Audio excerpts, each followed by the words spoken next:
Jumpa lagi Sobat Mantul Dulur. Bagaimana kabar kalian? Semoga selalu dalam keadaan sehat.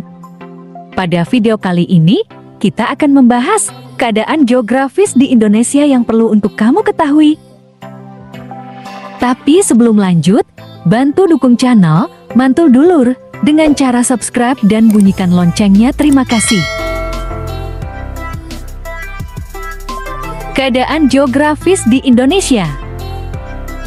Letak geografis dan astronomis negara Indonesia merupakan posisi dari negara Indonesia yang dapat diartikan sebagai seluruh batasan yang mengelilingi Indonesia.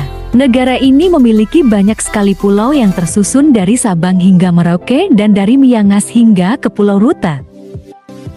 Penampakan dari permukaan alam Indonesia ini terdiri dari daratan dan perairan dengan perbandingannya yakni berkisar 4:1. Tampilan daratan sendiri yaitu juga meliputi pulau yang ukuran terbesarnya ialah 786.000 km Pulau Papua. Gunung dengan ketinggiannya yang paling tinggi ialah 4.884 meter Puncak Jayawijaya. Sungai dengan ukurannya yang paling panjang ialah 1.143 km Sungai Kapuas. Dan danau yang ukuran paling luasnya ialah 1.130 km Danau Toba. Hal-hal tersebut turut menjadikan Indonesia sebagai negara dengan ukuran paling luas urutan ke-15 di dunia. Indonesia merupakan negara kepulauan yang paling besar di dunia. Negara yang satu ini juga memiliki posisi geografis yang dapat dikatakan unik dan menjadikannya sebagai negara yang letaknya strategis. Hal tersebut bisa kita lihat dari posisi negara Indonesia yang berada di antara dua samudra dan juga diapit oleh dua benua serta memiliki peranan yang dijadikan sebagai salah satu jantung perdagangan internasional. Posisi tersebut kemudian menempatkan Indonesia berbatasan dengan laut dan darat secara langsung dengan 10 negara di kawasan lain. Kondisi ini membuat Indonesia menjadi rentan terhadap segala sengketa perbatasan dan juga berbagai ancaman keamanan yang dapat menyebabkan terjadinya instabilitas di dalam negeri dan juga dalam kawasan itu sendiri. Letak geografis Indonesia. Letak geografis adalah satu determinan yang nantinya akan menjadi penentu masa depan dari sebuah negara dalam menjalin hubungan secara internasional. Walaupun untuk sementara waktu letak geografis dapat dihiraukan, tetapi kondisi geografis yang ada di sebuah negara sesungguhnya akan turut andil dalam berbagai macam peristiwa yang memiliki pengaruh secara global. Menurut Robert Kaplan, geografi secara luas bisa dijadikan determinan serta menjadi pengaruh dari berbagai peristiwa lebih banyak dibandingkan dengan berbagai hal yang pernah terjadi sebelumnya. Di masa mendatang, keberadaan Indonesia akan sangat dipengaruhi oleh keadaan serta letak geografisnya. Maka dari itu, tata kelola sumber daya alam yang baik, pertahanan negara yang mumpuni, serta wilayah perbatasan yang aman menjadi sangat diperlukan. Karena letaknya yang cukup strategis, sejak pada zaman dulu, negara Indonesia telah menjadi sebuah daerah yang diperebutkan oleh para pihak asing. Negara Indonesia telah melewati berbagai periodisasi penguasaan dan juga perebutan daerah. Mulai dari Portugis, Spanyol, Belanda, Prancis, Inggris, dan juga Jepang. Penjajahan tersebut bahkan masih diupayakan hingga beberapa tahun pasca negara Indonesia memproklamasikan kemerdekaannya. Di masa yang akan datang, tak menutup kemungkinan bahwa negara Indonesia akan kembali menjadi sebuah wilayah perebutan pengaruh oleh negara-negara besar yang lainnya. Tak sekadar itu saja, Indonesia dan kawasan sekitarnya dapat dikatakan sebagai daerah yang rawan sengketa. Sengketa tersebut masih mungkin terjadi dikarenakan negara Indonesia masih belum juga menyelesaikan berbagai masalah mengenai batas laut dengan negara Filipina, Timor Leste, Australia, dan Papua. Misalnya yakni terorisme hingga kejahatan transnasional yang mungkin saja dilakukan di Indonesia yang sangat luas ini dengan kondisi geografisnya serta pengawasan yang cukup terbatas. Apabila dilihat secara geografis, Kepulauan Indonesia terletak di antara benua Asia dan juga benua Australia serta berada di antara Samudra Hindia dan Samudra Pasifik. Sebelah utara, Laut Cina Selatan dan Samudra Pasifik. Sebelah timur, Papua Nugini. Sebelah selatan dan barat, Samudra Hindia. Sementara itu, untuk luas wilayah Indonesia mencapai 5,194.143 km persegi dan 2/3 dari luas wilayah Indonesia berupa lautan. Kenampakan alam Indonesia. Seperti yang telah disebutkan pada poin sebelumnya bahwa negara Indonesia merupakan urutan nomor 1 negara kepulauan yang paling besar di dunia. Maka dari itu, negara Indonesia ini sangat kaya akan dengan berbagai bentang alam. Selain itu, sumber daya alam yang berada di negara Indonesia juga sangat melimpah, di mana kekayaan alam tersebut menjadi salah satu modal dasar bagi pembangunan negara Indonesia. Oleh karena itu, alangkah lebih baik apabila kita menggunakan kekayaan alam yang ada dengan sebaik mungkin dan tetap memperhatikan kelestariannya. Beberapa wilayah daratan yang ada di negara Indonesia pada mulanya terbentuk dari kegiatan vulkanik. Hal tersebut ditandai dengan adanya kenampakan pulau-pulau yang memiliki bentuk menyerupai pegunungan debu, lava, dan juga lumpur yang berasal dari letusan gunung berapi yang membuat tanah yang berada di sekitarnya menjadi lebih subur. Maka dari itu, sebagian besar penduduk Indonesia memanfaatkan lahan yang telah ada untuk pertanian dan perkebunan. Sementara itu, rangkaian pegunungan yang ada di negara Indonesia ini membentang dari ujung Pulau Sumatera hingga ke ujung utara Pulau Sulawesi. Adapun salah satu gunung yang cukup terkenal di negara Indonesia yaitu Gunung Anak Krakatau. Gunung yang satu ini terletak di antara Pulau Jawa dengan Pulau Sumatera.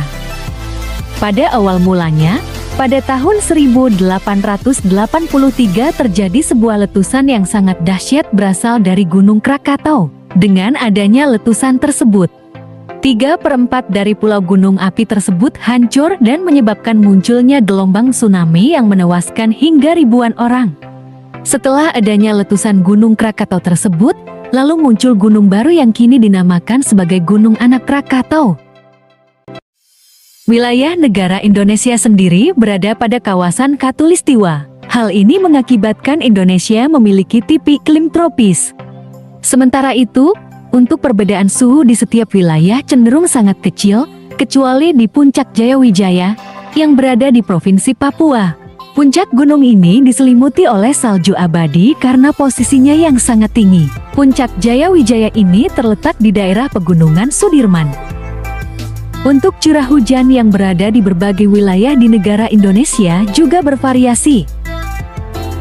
Tempat yang paling basah di negara Indonesia yaitu daerah pegunungan di Sumatera, Sulawesi, Kalimantan, dan Papua.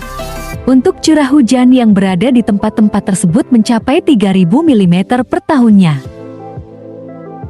Sementara untuk wilayah dataran rendah hanya memiliki curah hujan berkisar antara 1.600 sampai 2.200 mm per tahun. Curah hujan yang tinggi menjadi penyebab dari banyaknya wilayah di negara Indonesia menjadi lebih subur. Lebih dari 2.000 tahun, penduduk yang berada di daerah kepulauan negara Indonesia mempunyai mata pencaharian pada bidang agraris, terutama padi. Di samping itu, negara Indonesia juga kaya akan keanekaragaman dari flora dan fauna.